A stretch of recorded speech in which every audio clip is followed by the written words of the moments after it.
Good morning. तो आज हम लोग का पहला टॉपिक है बायो तथा सेवर्ट्स का नियम। तो मैं बता दूं, बायो तथा सेवर्ट्स सन 1820 में इन्होंने, यह दोनों फ्रांसीसी वैज्ञानिक थे, इन्होंने किसी धारा के निकट चुंबकीय क्षेत्र निकालने के लिए एक नियम प्रतिपादित किया जो इस प्रकार है। तो हम इसे, अगर हमें पेपर में लिखना है तो हम इसे लिखेंगे, बायो तथा सेवर्ट्स के नियम अनुसार किसी धारावाही खंड के निकट चुंबकीय क्षेत्र की तीव्रता ज्ञात की जाती है। धारावाही चालक के निकट बिंदु पर कोई बिंदु P स्थित है जो चालक खंड से मिलाने वाली रेखा थीटा कोण बनाती है। जैसे हम चित्र से समझ सकते हैं, अगर कोई धारावाही खंड है जिसमें कोई धारा I प्रवाहित हो रही है और इससे कुछ दूरी पर बिंदु P स्थित है जिसे हम चुंबकीय क्षेत्र कहते हैं, तथा हम देख रहे हैं कि इससे तो जो ये दूरी है तथा यहाँ कोण बनेगा थीटा। और ये हम छोटा सा खंड लेंगे क्योंकि अगर हम बड़े खंड जब बड़े खंड पर बायो तथा सेवर्ट्स ने यह प्रयोग किया तो वह सफल नहीं हो पाया, इसलिए उन्होंने छोटे से खंड पे ही प्रयोग किया।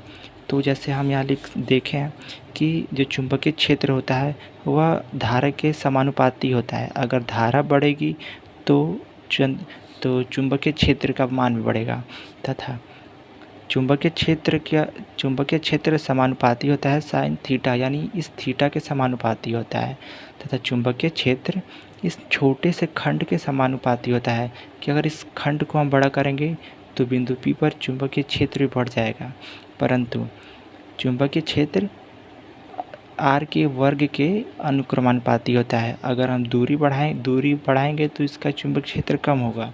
तो हम यहाँ देख सकते हैं कि जो ये dB है ये इसमें कॉमन है, तो हम dB लिख सकते हैं, और ये समानुपाती है, चारों समानुपाती हैं, केवल R अनुक्रमानुपाती है। तो हम इसको नीचे लिख सकते हैं, तो हम इसको ऐसे लिखेंगे, dB समानुपाती धारा के छोटे से खंड तथा थीटा के साइन थीटा। हम इसलिए लिख रहे हैं क्योंकि या यहाँ पे जब आप इसको ऐसे काटेंगे तो इसमें कण बटा आधार,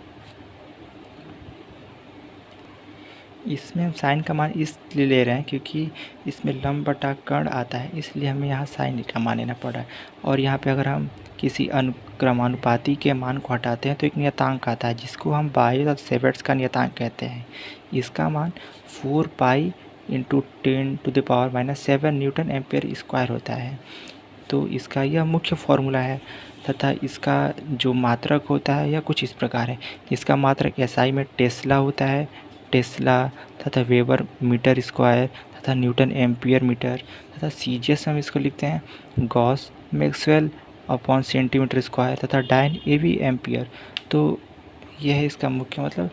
इन्होंने बस सीधी सी बात इन्होंने ये बताया कि अगर कोई खंड है, मान लीजिए कोई धारावाही खंड, इसमें कोई धारा I प्रवाहित हो रही है और यहाँ छोटा सा खंड, यहाँ पे हमें चुंबकीय क्षेत्र ज्ञात करना है। तो जब इसमें धारा का मान बढ़ेगा और यहाँ पे थीटा कोण बना रहा है और इसकी दूरी, तो इन्होंने बस सिंपल सा ये बताया कि अगर धारा बढ़ेगा, धारा का मान अगर अधिक होगा तो चुंबकीय क्षेत्र का मान भी अधिक होगा, तथा अगर थीटा का मान अधिक होगा तो चुंबकीय क्षेत्र का भी मान अधिक होगा।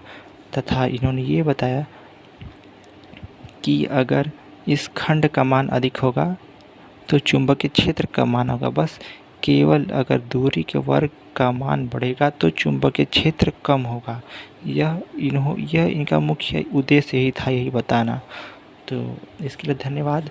और हम बता दें कि अगले क्लास यानी हम लोग टॉपिक सेकंड इसका रहेगा बायो तथा सेवर्ट्स के नियम का अनुप्रयोग,